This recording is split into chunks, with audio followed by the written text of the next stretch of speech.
बिस्मिल्लाहिर्रहमानिर्रहीम। अस्सलामु अलैकुम नाज़रीन, आज फरवरी की 4 तारीख़ है और मैं अपने गंदम की फसल पे आया हूँ। जैसे कि आपको पता है कि पिछले हफ्ते हमने इसको टिल्ट और एज़ा बयान ये दोनों मिला के इसको स्प्रे किया था। तो स्प्रे करने के बाद आज ये इसको एक वीक हो चुका है। एक वीक होने के बाद अब माशाल्लाह इसके आप ग्रीननेस चेक कर लें, ये लश ग्रीन हो चुकी है। सिर्फ इसको हमने टिल्ट और एज़ा बयान का स्प्रे किया था। इसके पत्ते ऊपर से मैंने जैसे कि आपको दिखाया था कि पीले हुए थे, ये कुछ है अभी, लेकिन अब वो ख़त्म हो चुके हैं। एक हफ़्ता हुआ है इसको, लेकिन सुबह इंशाल्लाह हमने इसको पानी लगाना है, जिसमें हमने SOP खाद एक सिर्फ डालनी है, जो SOP खाद जिसमें पोटाश और सल्फ़र होता है। तो इंशाल्लाह ये इसको पानी में मिला के इसको फ्लड करेंगे। आपको कल मैं वीडियो वो भी शेयर करूंगा आपके साथ। तो ये है कि दोनों साइडों पे ये देख सकते हैं माशाल्लाह कि इसका पत्ता कितना खूबसूरत है। ये टिल्ट और एज़ा बयान जो है ना, ये उसका ही कमाल है, जिसकी वजह से ये इतनी प्यारी गंदम हो गई है।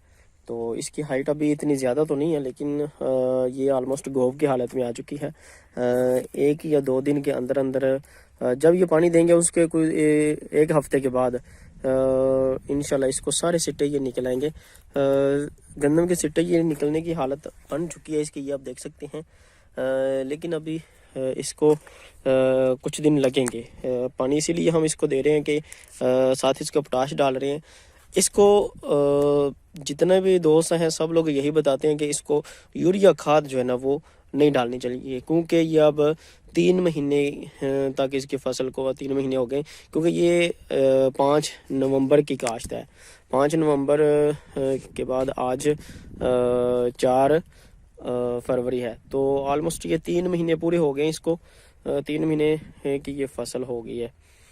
3 महीने 90 दिन बनते हैं, तो 90 दिन की ये फसल हो चुकी है। 80 से 90 दिन के दरमियान में।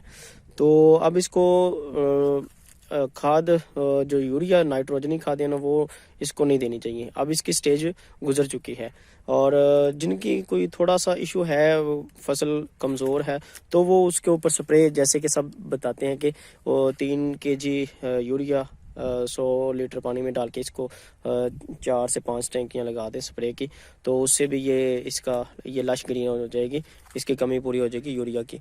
और अगर आपने इसको डालना है, कुछ फर्टिलाइज़र डालने हैं, तो वो है SOP खाद, जिसकी मदद से इसके दाने में मोटाई होगी, दाना इसका मोटा होगा और दाना जानदार होगा। तो सिट्टा भी जानदार होगा जब पोटाश इसको डालेंगे, क्योंकि हमारी जो ज़मीनें हैं इनमें ज़्यादातर पोटाश और सल्फ़र की कमी मौजूद होती है।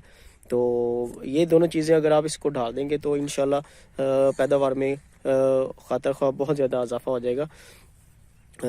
हम भी इसको इसी फार्मूले के तहत लेके चल रहे हैं।